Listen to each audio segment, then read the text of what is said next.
দল সংগঠনৰ নাম লৈ কোনে বাধা দিছে কংগ্ৰেছক? কিছু ব্যক্তি যিসকলে বিভিন্ন দল সংগঠনৰ বুলি দাবী কৰিছে সেইসকলে আমাক প্ৰৱেশত বাধা দিয়ে। কংগ্ৰেছৰ অভিযোগ বিজেপিৰ নিৰ্দেশনাত উচ্ছেদিতৰ খবৰ ল'বলৈ যোৱাত বাধা কংগ্ৰেছক। দল সংগঠনৰ নাম লৈ বিজেপিৰ নিৰ্দেশত তেওঁলোকে আমাক নানান ধৰণৰ গালি গালাজ আমাক অপদস্থ কৰিলে। সন্দেহৰ আৱৰ্তত অসম আৰক্ষীৰ ভূমিকাও। আজি সেই যিসকলে বাধা দিলে সেই বাধা দিয়া ব্যক্তিসকলৰ লগত আৰক্ষীও সহযোগ কৰা দেখা আমি পাইছোঁ। আৰক্ষীৰ যি ভূমিকা তাত ল'ব লাগিছিল, উচ্চ পৰ্যায়ৰ আৰক্ষীৰ বিষয়া তাত নিয়োগ কৰিব লাগিছিল, আমি দেখা নাপালোঁ। কিন্তু কচুতলিলৈ যোৱাত কিয় বাধা দিয়া হ'ল কংগ্ৰেছক? কিয় খবৰ ল'বলৈ দিয়া নহ'ল উচ্ছেদিতৰ? উচ্ছেদিত যিসকল পৰিয়াল আছে তেওঁলোকৰ লগতো বহিম আৰু তাৰ আশে পাশে যিসকলৰ বসতি আছে সেই বসতি স্থাপন কৰি থকা দীৰ্ঘদিন ধৰি থকা সন্মানীয় ৰাইজৰ লগতো বহিম। কিন্তু আমাৰ উদ্দেশ্য সফল হ'ব নিদিলে। দল সংগঠনৰ নাম লৈ বিজেপিৰ নিৰ্দেশত তেওঁলোকে আমাক নানান ধৰণৰ গালি গালাজ আমাক অপদস্থ কৰিলে। এই দৃশ্য সোণাপুৰৰ কচুতলিৰ উচ্ছেদিতৰ খবৰ ল'বলৈ গৈছিল প্ৰদেশ কংগ্ৰেছৰ এটা সজাতি দল। উচ্ছেদ আৰু শেহতীয়া সংঘৰ্ষত আৰক্ষীৰ গুলীত নিহত আহতৰ খবৰ লোৱা আৰু স্থানীয় ৰাইজৰ দাবী আপত্তিৰ বুজ লোৱাটোৱে আছিল কংগ্ৰেছৰ মূল উদ্দেশ্য। কিন্তু কচুতলিলৈ যোৱাত আগবাটতে বাধা কংগ্ৰেছক। এছাম কৰ্মকৰ্তা, বিজেপিৰ কৰ্মকৰ্তা তেওঁলোকে আমাক বাধা প্ৰদান কৰে। আমি ভাবিছিলোঁ যে পুলিচ প্ৰশাসন আমাক সহায় কৰিব। দেখা গ'ল তাত কোনো পুলিচ প্ৰশাসনে আমাক কোনো সহায় নকৰিলে। উচ্ছেদিতৰ খবৰ ল'বলৈ যোৱাত বাধা কিয় কংগ্ৰেছক? দল সংগঠনৰ নাম লৈ কোনে বাধা দিছে কংগ্ৰেছৰ প্ৰতিনিধিক? গুৱাহাটীলৈ ঘূৰি আহি সংবাদমেল যোগে মহা অভিযোগ কংগ্ৰেছৰ। দল সংগঠনৰ নাম লৈ বাধা দিছে একাংশ ব্যক্তিয়েহে। দল সংগঠনৰ নেপথ্যত আছে বিজেপি। বিজেপিৰ নিৰ্দেশতেই বাধা দিয়া হ'ল কংগ্ৰেছক। একদমৰ কেমেৰা তাত আছিল, সাংবাদিক বন্ধুসকল আছিল। দল সংগঠনৰ নেতৃত্ব দিয়া ব্যক্তিসকল শালীনতা বজাই সকলো কাম কৰিব লাগে। কিন্তু তাত যিধৰণে ব্যৱহাৰ আমাৰ লগত কৰিছে মই ভাবোঁ তেনেকুৱা ব্যৱহাৰ অসমত হ'ব নালাগে। গতিকে দল সংগঠনৰ প্ৰতি আমাৰ সকলো সময়ত ভাল তেওঁলোকৰ প্ৰতি শ্ৰদ্ধা ভক্তি আছে। কিন্তু দল সংগঠনেও আইন হাতত তুলি ল'ব নালাগে। দল সংগঠনে আমাক সহযোগ কৰিব লাগিছিল। তাত কি কি অন্যায় হৈ আছে আমাক ক'ব লাগিছিল। আমি দল সংগঠনৰ লগত থিয় হৈ চৰকাৰক জবাবদিহি কৰিলোহেঁতেন। কিন্তু দল সংগঠনে তেনেকুৱা হ'ব নিদিলে। দল সংগঠনৰ নেপথ্যত বিজেপি আছে। দল সংগঠনৰ নেপথ্যত বিজেপি আছে, একেবাৰে স্পষ্ট। যিসকলে আমাক বাধা দিছে, যিসকলে আমাক তাচ্ছিল্য কৰিছে, যিসকলে আমাক গালি গালাজ কৰিছে, সেই ব্যক্তিসকলৰ গাঁৱত খবৰ লওক। সেই ব্যক্তিসকল একোজন বিজেপি দলৰ সদস্য। তাত ভাল মানুহ আছে, তাত বিজেপি দল সংগঠনৰ ভাল কৰ্মকৰ্তাসকলো আছে, কিন্তু তেওঁলোকক আগত আহিব দিয়া নাই।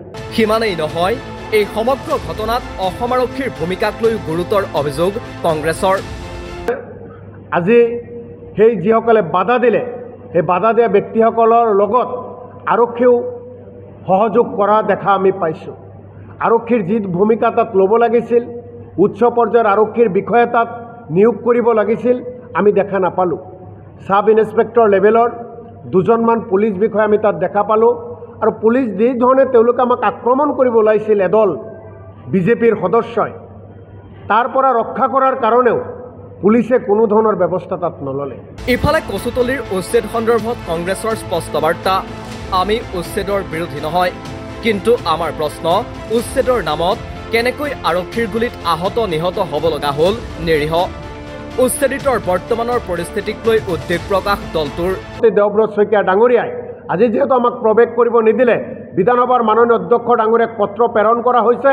সৰ্বদলীয় এটা টিম, সৰ্বদলীয় বিধায়কৰ এটা টিম গঠন কৰি দিয়ক। সেই টিম আমি কচুতলীলৈ যাব বিচাৰোঁ, কাৰণ কচুতলীত অৱস্থা খুব বেয়া। তাত বহু মানুহ নিখোজ হৈ আছে। তাৰ মানুহে চিকিৎসা পাইছেনে নাই, তাৰ মানুহে দুবেলা দুমুঠি খাবলৈ পাইছেনে নাই, তাৰ মানুহে পানী খাবলৈ পাইছেনে নাই, তাৰ মানুহ কি পৰিৱেশত আছে, এই কথাটো এজন মানৱ জাতিৰ এজন মানৱ হিচাপে প্ৰতিজন মানৱ জাতিৰ প্ৰতিজন মানুহৰ দায়িত্ব আৰু কৰ্তব্যত পৰে। কাৰণ তেওঁলোকক নাখায় নাখায় তিল তিলকৈ কোনোবাই হত্যা কৰিব, তাক আমি চাই থাকিব নোৱাৰোঁ। সভ্য জগতৰ এজন সভ্য অসমীয়া হিচাপে দুৰ্গতসকলৰ ওচৰত থিয় দিয়াটো প্ৰতিজন অসমীয়াৰ দায়িত্ব আৰু কৰ্তব্য। ইফালে কচুতলীৰ উচ্ছেদ সন্দৰ্ভত প্ৰতিক্ৰিয়া ব্যক্ত কৰে ৰাইজৰ দল আৰু অজাপই। উচ্চতম ন্যায়ালয়ৰ এক ৰায়ৰ কথা উল্লেখ কৰি অজাপ সভাপতি লুৰিণজ্যোতি গগৈয়ে কয়, উচ্ছেদৰ 15 দিন পূৰ্বে জাননী প্ৰদান কৰাটো বাধ্যতামূলক। তেনে ক্ষেত্ৰত হঠকাৰী উচ্ছেদ কোনো কাৰণতে গ্ৰহণযোগ্য হ'ব নোৱাৰে। যিসকলে বেদখল কৰিছে তেওঁলোকক উচ্ছেদ কৰিবলৈ যাওঁতে বিধিমতে আইনমতে উচ্চতম ন্যায়ালয়ৰ নিৰ্দেশনা মতে উচ্ছেদ কৰিব লাগিব। কাৰণ এই ক্ষেত্ৰত যোৱা 16 জুনত উচ্চ ন্যায়ালয়ে কৈছে যে 15 দিনৰ আগত নটিচ দিব লাগিব। তেওঁলোকক বেদখল মুক্ত কৰিবলৈ যাওঁতে তেওঁলোকৰ ক্ষতিপূৰণ, তেওঁলোকৰ পুনৰ সংস্থাপন যদি বৈধ ভাৰতীয় নাগৰিক হয়, এই কামটো কৰিব লাগিব। এইটো আমি কোৱা কথা নহয়, উচ্চ ন্যায়ালয় উচ্চতম ন্যায়ালয়ে কোৱা কথা। এই কথা বতৰাবোৰ মানি চলি তেওঁলোকে কাম কাজ কৰিব লাগিব। কচুতলীৰ শেহতীয়া ঘটনাক লৈ সাম্প্ৰদায়িক ৰাজনীতি কৰাৰো অভিযোগ লুৰিণজ্যোতি গগৈৰ। 8 বছৰ ধৰি বিজেপিৰ চৰকাৰ, 8.5 বছৰ ধৰি বিজেপিৰ চৰকাৰ থকাৰ পাছত দিছপুৰৰ মুখ্যমন্ত্ৰীৰ নাকত তলত থকা এই সোণাপুৰত কেনেকৈ বেদখল কৰি থাকিলে, বেদখল কেনেকৈ উচ্ছেদ কৰিব নোৱাৰিলে 8.5 বছৰ বিজেপি চৰকাৰ। তাৰ মানে 26 ওচৰ চাপিছে কাৰণে এতিয়া সাম্প্ৰদায়িক মেৰুকৰণ কৰিব লাগে, তেওঁলোকৰ এজেণ্টবোৰ নমাই দিব লাগে। আকবৰুদ্দিন অৱেচিছৰ দৰে যিবোৰ বিৰাট একদম সাংঘাতিক ডায়লগ দিয়া মানুহবোৰক তাত নমাই দি সাম্প্ৰদায়িক পৰিৱেশ সৃষ্টি কৰিব লাগে। ইফালে কচুতলীৰ উচ্ছেদ সন্দৰ্ভত একেই মন্তব্য ৰাইজৰ দলৰো। উচ্ছেদৰ নামত শিশু শ্ৰমিকৰ ওপৰত আক্ৰমণৰ ঘটনাৰ বিৰোধিতাৰে এই প্ৰতিক্ৰিয়া ৰাইজৰ দলৰ।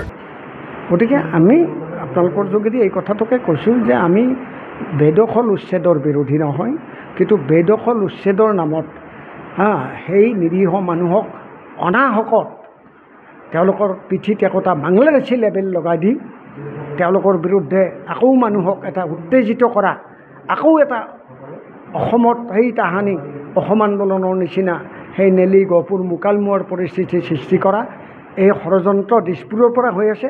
এই ষড়যন্ত্ৰত কোনেও ভৰি নিদিব। নিউজ ডেস্ক ৰিপৰ্ট, দি ক্ৰছ কাৰেণ্ট।